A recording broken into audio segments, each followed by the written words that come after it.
আসসালামু আলাইকুম। প্রিয় দর্শক, নির্বাচনের আগে আগে একটা নির্বাচনী ইশতেহার প্রকাশের একটা নিয়ম আছে। বিভিন্ন রাজনৈতিক দল তার এই ইশতেহারটা প্রকাশ করে যে তারা নির্বাচিত হলে পর তারা কিভাবে দেশ চালাবে, তারা কি কি কাজ করবে না করবে, তার একটা সম্ভাব্য একটা তালিকা, একটা অঙ্গীকার তারা জনগণের সামনে উপস্থাপন করে। এর মধ্যে আমরা দেখেছি এনসিপি তাদের নির্বাচনী ইশতেহার ঘোষণা করেছে। জামায়াতে ইসলামও গতকাল রাতে একটা 5 তারকা হোটেলে তাদের নির্বাচনী ইশতেহার ঘোষণা করেছে। বেশ সাজানো গোছানো ছিল ইশতেহারটি, যদিও ইশতেহার নেয়ার মধ্যে বেশ সমালোচনাও হয়েছে।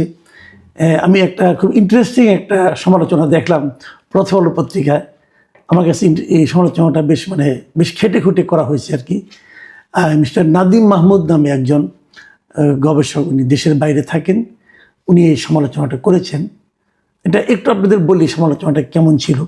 সেখানে উনি দেখিয়েছেন যে ওখানে বেশ কয়েকটা অধ্যায় জামাতে ইসলামের, যেমন স্বাস্থ্য, পরিবার কল্যাণ, তারপরে আপনার মৎস্য প্রাণী সম্পদ, তারপরে আপনার মানব সম্পদ ও জনজীবনের মৌলিক উন্নয়ন পঞ্চম ভাগে যেটা ছিল, শিক্ষা ব্যবস্থা, স্বাস্থ্য, পরিবার কল্যাণ, তারপরে সমাজ কল্যাণ, এই সমস্ত যে অধ্যায়গুলো আছে সেই ইশতেহারে, সেই অধ্যায়গুলোর শুরুতে যে ছবিগুলি ব্যবহার তারা করেছে জামাত ইসলাম, সেই ছবিগুলোর যে কটা আমি বললাম, এই সব কটার ছবি তারা ভারতীয় বিভিন্ন প্রকাশিত ম্যাগাজিন থেকে নিয়েছে। ভারতের কোনো না কোনো অনুষ্ঠানে এরকম একটা ছবি হয়েছিল, ভারতের কোনো না কোনো অনুষ্ঠানের যে সুভেনির ছিল সেখানে এই ছবিগুলি ব্যবহার করা হয়েছিল। ওনারা এগুলো কোনো ধরনের আপনার তথ্যসূত্র এবং কৃতজ্ঞতা প্রকাশ করা ছাড়াই এগুলি তারা এখানে ছাপিয়েছে। এটা এক ধরনের চর্যবৃত্তি আপনি বলতে পারেন, এক ধরনের চুরি করেছে। নিজেদের ইশতেহার প্রকাশের সময় এই ধরনের চুরি তাদের কেন করতে হলো, এটা আমার কাছে বোধগম্য নয়। এবং এখানে প্রত্যেকটা জায়গায় যেখানে নারীর ছবি আছে, একটাতে দেখা যাচ্ছে একজন লেডি ডাক্তার একজন নারীর একটা বাচ্চা মেয়েরকে স্টেথোস্কোপ দিয়ে দেখছেন, এবং তারপরে আরেক জায়গায় দেখা যাচ্ছে যে গার্মেন্টস শ্রমিকরা কাজ করছেন। যে নারীর যে ছবিগুলি দেখা আছে, জামাতের যারা লিডার আছেন, মহিলা লিডার, নারী লিডার, এবং জামাত যেহেতু পর্দা প্রথায় বিশ্বাস করে তারা পর্দা দিয়ে চলে, কিন্তু এখানে হিজাব ছাড়াই নারীদের ছবিও দেখলাম। ওখানে যেভাবে ছিল ভারতের ওই ছবিটাতে, তারা হুবহু সেটা এখানে জাস্ট মেরে দিয়েছে। তো এটা জামাতের এক ধরনের দীনতা, আমি মনে করব দৈন্য একটা ব্যাপার। দরকার ছিল না তো, আমাদের দেশে তো এরকম তাদের দিয়ে ছবি তুলতো, হিজাব পরা, বোরকা পরা, এই ধরনের পর্দানশীল মহিলাদের ছবি হিসেবে দেওয়া যেতে পারত।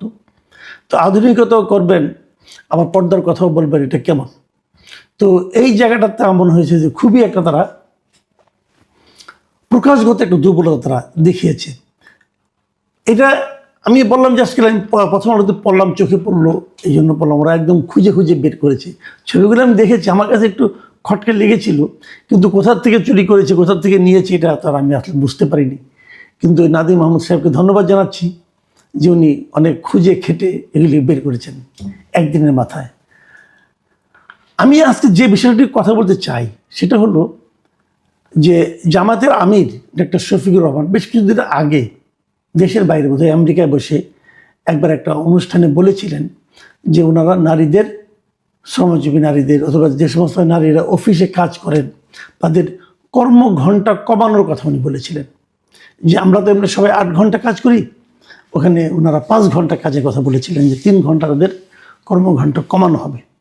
এবং এই কমানোর মাধ্যমে ওনারা হয়তো ভেবেছিলেন, অথবা ওনারা জানানোর চেষ্টা করেছিলেন যে নারীদের প্রতি তাদের দল কতটা সহানুভূতিশীল, হয়তো এই কথাটাই প্রকাশ করতে চেয়েছিলেন। তবে সেখানে বিতর্ক হয়েছে। অনেকে বলেছে, আমিও বলেছি, যে ওনারা যে কর্মঘণ্টা কমাচ্ছেন, ওনাদের কাছে কি কোনো নারী এ পর্যন্ত কখনো কোনো প্রক্রিয়ায় এই আবেদন করেছে যে আমাদের কর্মঘণ্টা কমিয়ে দিন? এটা একদিক দিয়ে উনারা হয়তো একটা লজিক দেখানোর চেষ্টা করেছেন যে নারীরা তো ঘরেও কাজ করে, আবার বাইরেও যদি সমানই কাজ করে তাহলে কেমন চলবে? তো ঠিক আছে, ঘরে কাজ নারীদের জায়গায় পুরুষরা করলেই পারে, না তো নেই কোনো কাজের, তো আর কোনো জেন্ডার হয় না, তাই না?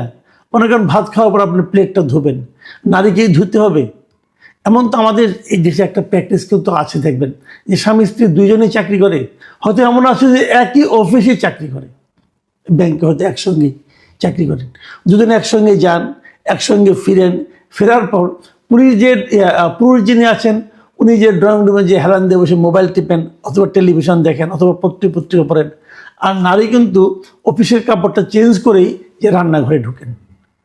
তো এটা না করলেই হয়, উনি সবাইকে করুন, প্রভাবিত করার চেষ্টা করুন, বলুন, উৎসাহ দিন যে পুরুষরাও নারীদের সঙ্গে যে কাজ করবে, অথবা নারীকেই কেন করতে হবে, নারী যে রেস্ট দিক, উনি যে মোবাইল টিপুন, পুরুষ যে রান্না করুন, কোনো সমস্যা তো নাই। রান্নার কাজটা যে কেবল নারীদের, এটা আমাদের দেশে বোঝা যায়। আপনি যখন কোনো বড় বড় হোটেলে খান, রেস্টুরেন্টে খান, সেখানে রান্নাবান্না কিন্তু পুরুষরাই করে, কাজে পুরুষরা রান্নাবান্না করতে পারে না তা তো আর নয়। যাই হোক, সেটা আলোচনা না। আলোচনার বিষয় হলো যে এই যে নারীদের কর্মঘণ্টা কমানোর যে ব্যাপারটা, এইটা আবদারটা কে করেছিল ওনার কাছে? কেউ করেনি। এবং বলার চেষ্টা করা হলো যে 3 ঘন্টা কমালে মেয়েদের জন্য একটা উপকার হবে, নারীরা এরকম সুবিধা পাবে, কিন্তু আসলে কি তাই পাবে? আমি অনেক অফিসে জানি যে এমনিতে আপনি দেখবেন যে নারী পুরুষ সমান চাকরি কিন্তু হয় না। আপনি দেখবেন অফিসে নারীর সংখ্যা কম, যে কোনো বেসরকারি অফিস বলেন, সরকারি অফিস বলেন, পুরুষের তুলনায় নারীর সংখ্যা কিন্তু কম, নারী কর্মীদের সংখ্যা কম। বেসরকারি অফিসে তো আমি দেখেছি যে তারা নারী কর্মীদেরকে নিতেও চান না, অনাগ্রহ। আমি নিজে অনেক অনেক মিডিয়াতে চাকরি করেছি, আমি দেখেছি মিডিয়ার বড় বড় মালিকদেরকে, কর্তাদেরকে রিক্রুটমেন্টের সময় বলতে যে দেখবেন যেন মেয়েকে কম নেওয়া যায়। ধরেন 30 জন রিপোর্টার আছে, আমি যখন মিডিয়াতে ছিলাম, 30 জন রিপোর্টারের মধ্যে বলা হলো যে ঠিক আছে 4 জন 5 জনের বেশি নারী নিয়েন না। এবং রেশিওটা এরকমই হয়। আপনি টেলিভিশনের রিপোর্টার দেখবেন, পত্রিকায় দেখবেন, যদি 30 জন অথবা 40 জন রিপোর্টার থাকে, 30 জনের মধ্যে 6-7 জনের বেশি নারী পাবেন না আপনি। এর কারণটা কি? এর কারণটা হলো তাদেরকে মালিক পক্ষ অথবা ওনারা বলার চেষ্টা করেন যদি একজন নারীকে নেওয়া হয় তাহলে ওনার মনে করেন শারীরিকভাবে ধরেন যখন সন্তান হবে তখন তাকে আবার বেশ কয়েক মাস মাতৃত্বকালীন ছুটি দিতে হয়, এটা তারা দিতে আগ্রহী না। তারা বলবেন তখন সময়টা তারা বসে বসে বেতন নেবে, অতএব নারী আমরা নিব না, কম নিব। তো এইভাবে যখন আপনি ভাববেন তখন এই সমস্যাগুলি কিন্তু আসলে তৈরি হয়। তাহলে এমনি নারীদেরকে নিতে চান না, তার মধ্যে যখন আপনি কর্মঘণ্টা কমিয়ে দিবেন তখন তো মেয়েদেরকে আরও নিতে চাইবে না, বলবে কি যে ওনাকে যদি আমি নেই তাহলে তো ওনার কাছ থেকে আমি 5 ঘন্টার কাজ পাবো, তার কাছ থেকে আমি 8 ঘন্টার কাজ পাবো না, তাহলে তাকে আমি নেবো কেন? এই বিষয়গুলো কিন্তু আসবে। তাতে কি হবে? আপনি নারীদের কর্মঘণ্টা কমিয়ে আসলে নারীদের অংশগ্রহণটাই কমিয়ে দিচ্ছেন। কাজে এটা খুব প্র্যাকটিক্যাল কোনো চিন্তা না, এবং এটা মানে সারা দুনিয়াতে গ্রহণযোগ্য কোনো চিন্তাও কিন্তু হবে না। আবার ধরুন আমার এখানে যে নারী 5 ঘন্টা কাজ করবে এবং এই কর্মঘণ্টায় এইভাবে কাজ যারা অভ্যস্ত হয়ে যাবে, তারা যখন দেশের বাইরে যাবে ওখানে যে যখন নারী পুরুষ সমান সমান কাজ করতে হবে তখন উনি কিন্তু অনভ্যস্ততার কারণে পারবেন না এবং উনি আরও বিপদে পড়বেন। কাজে এটা খুব লজিক্যাল না। যাই হোক, এই জামাতে ইসলামের যে আপনার ইশতেহার গতকালকে প্রকাশিত হয়েছে সেখানে কিন্তু নারীদের এই কর্মঘণ্টার বিষয়ে কোনো কিছুই বলা হয়নি, বরঞ্চ নারীদের জন্য বিভিন্ন প্রজেক্টের কথা বলা হচ্ছে।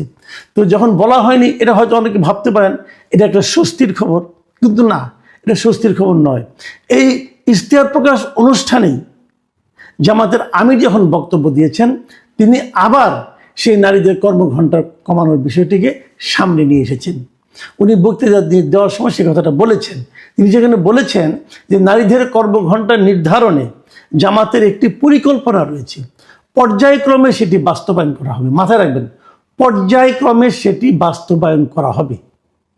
এবং তিনি সেটা ব্যাখ্যা করেছেন যে এক্ষেত্রে জামায়াতের পরিকল্পনা হলো একজন নারী শিল্প কারখানা বা প্রতিষ্ঠানে যত ঘন্টা কাজ করবেন তার টাকা মালিক পক্ষ দেবে, বাকিটা সরকারের দায়। তার মানে একজন মালিকের এখানে যদি একজন নারী শ্রমিক 5 ঘন্টা কাজ করে তাহলে উনি 5 ঘন্টা বেতন পাবেন, কিন্তু ওনার তো 8 ঘন্টা কাজ করতে লাগে। এই যে বাকি যে 3 ঘন্টা এটা সরকারের দায়। মানে কি? তাহলে সরকার তাকে দিবেন নারীকে, যদি উনি ক্লিয়ার করেন নাই, উনি সরকারের দায় বলেছেন। ধরলাম সরকারি এটা নারীটাকে আরও 3 ঘন্টা টাকা দিলেন, তাহলে নারীটা হয়তো চলে গেল, কিন্তু এর মাধ্যমে ওই প্রতিষ্ঠান কি নারী শ্রমিক নেওয়ার জন্য আগ্রহী হবে? হবে না। এটা হবে একটা জটিল সমস্যা। আর যদি একটা বিপ্লবী এবং যুগান্তকারী পদক্ষেপ হয়েই থাকে, তাহলে ওনারা এটাকে ওনাদের ইশতেহারে আনলেন না কেন? ইশতেহারে কেন আনলেন না? আনেননি কারণ ওনারা ভেবেছেন এটা ইশতেহারে আনলে হয়তো একটা বড় বিতর্ক হতে পারে এবং এটা ডকুমেন্টেড একটা বিষয় হয়ে যাবে।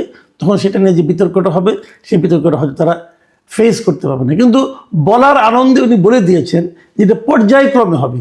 পর্যায়ক্রমে মানে আজকে হবে না, আজকে কিছু হবে, অথবা ধরুন এই প্রতিষ্ঠানে হবে, হয়তো প্রথমে হয়তো ব্যাংকগুলিতে হয়ে গেল, তারপর হয়তো শিক্ষাক্ষেত্রে হয়ে গেল। এখন ভাবেন তো আপনি শিক্ষাক্ষেত্রে, ধরেন স্কুলে টিচার, একটা নারী 5 ঘন্টা পরে চলে গেল, তাহলে স্কুলের কি হবে? যারা স্টুডেন্ট তাদের কি হবে? ওখানে যারা নারী শিক্ষার্থী তারাও কি কম পড়বে? তারাও কি 5 ঘন্টা পড়বে? ঘটনাটা কি হবে তাহলে? তাহলে যদি তারা 8 ঘন্টা পড়ে, তাহলে পুরুষ শিক্ষকদের উপর চাপ বেশি পড়বে না? স্কুল কীভাবে চলবে? তো এই যে ইমব্যালেন্সটা, এটা কীভাবে থামাবেন আমি জানি না। আমার ধারণা কি জানেন, এগুলো নিয়ে খুব একটা গবেষণা হয়নি। ওনারা গবেষণা না করেই কেবল কমন সেন্স থেকে এ ধরনের কিছু কথা বলে দিয়েছেন। এবং যে কথাটা আমি বারবার বলি, যে কমন সেন্স দিয়ে বড় কাজ করা যায় না। কমন সেন্স অবশ্যই গুরুত্বপূর্ণ, কিন্তু আপনি যখন রাষ্ট্রীয় কোনো একটা সিদ্ধান্ত নেবেন, সমাজের জন্য যখন একটা দীর্ঘস্থায়ী সিদ্ধান্তে যাবেন, তখন কমন সেন্সের উপর নির্ভর করেন না। ডাক্তার শফিকুর রহমান আমার ধারণা সেই কাজটাই করেছেন, এবং হয়তো ওনার মনে এটা আছে। উনি হয়তো দলকে খাওয়াতে পারছেন কিনা জানি না, তাহলে উনি বারবার ওটা আবার বলছেন কেন? এবং এটার মধ্যে আমি একটা অভিসন্ধিও দেখি। অনেকে হয়তো বলবেন যে কি অভিসন্ধি? অভিসন্ধিটা এই ধরনের যে নারীদের ব্যাপারে ওনাদের যে দৃষ্টিভঙ্গিটা, এটা আলাদা করে ওনাদেরকে প্রকাশ করতে হচ্ছে, এবং এই প্রকাশ করার মাধ্যমে ওনারা নারীর উপকারের পরিবর্তে নারীদেরকে আরও বেশি ক্ষতিগ্রস্ত করার মতো পদক্ষেপ হয়তো যাবেন। কারণ নারীরা নেতৃত্বে আসতে পারবেন না, ওনারা নারীদেরকে মনোনয়ন দেবেন না, যেটা নাকি কয়েকদিন আগে জুলাই সনদে ওনারা স্বাক্ষর করে আসছেন যে ওনারা নির্বাচনে 5% নারীকে মনোনয়ন দেবেন। নারীদেরকে ওনারা মনোনয়ন দেবেন না, নারীদেরকে ওনারা নেতৃত্বে আনবেন না বলে, এবং আনা কখনো সম্ভব না বলে ওরা আন্তর্জাতিক মিডিয়াতে সাক্ষাৎকারে বলবেন। এবং সর্বশেষ যে স্ক্যান্ডালটা, যে এক্স হ্যান্ডলারের যে ওনার যে আপনার নারী বিষয়ক মন্তব্য, খুব অশ্লীল একটা মন্তব্য, উনি বলেছেন যে ওটা নাকি ওনার হ্যাক হয়েছিল। তো এখন পর্যন্ত যতগুলি জায়গায় পেয়েছি, এটা নিয়ে নানা ধরনের আলোচনা হচ্ছে, কিন্তু উনি নিজে অস্বীকার করেছেন যে উনি বলেন নাই। তো আমি এটা নিয়ে আর আলোচনা করতে চাইনি, যেহেতু উনি অস্বীকার করেছেন, আমি ওনার অস্বীকারটাকে নিচ্ছি। তো এই সব মিলিয়ে এই দলটিকে আমার কেন যেন মনে হচ্ছে ওনারা নারীদের নিয়ে কোনো একটা পরিকল্পনা করছেন। সেই পরিকল্পনাটা আলটিমেটলি ইতিবাচক পরিকল্পনা নাকি নেতিবাচক ষড়যন্ত্র, এটা এখনই বোঝা হয়তো কঠিন হয়ে যাবে। তবে আমি এটুকু বলতে পারি যে নারীদের ব্যাপারে ওনাদের পরিকল্পনাটা ট্রান্সপারেন্ট সম্ভবত নয়। প্রিয় দর্শক, এগুলো আপনাদের বিবেচনায় থাকুক, ভোটের সময় মাথায় রাখবেন। এখন এ পর্যন্তই। আল্লাহ হাফিজ।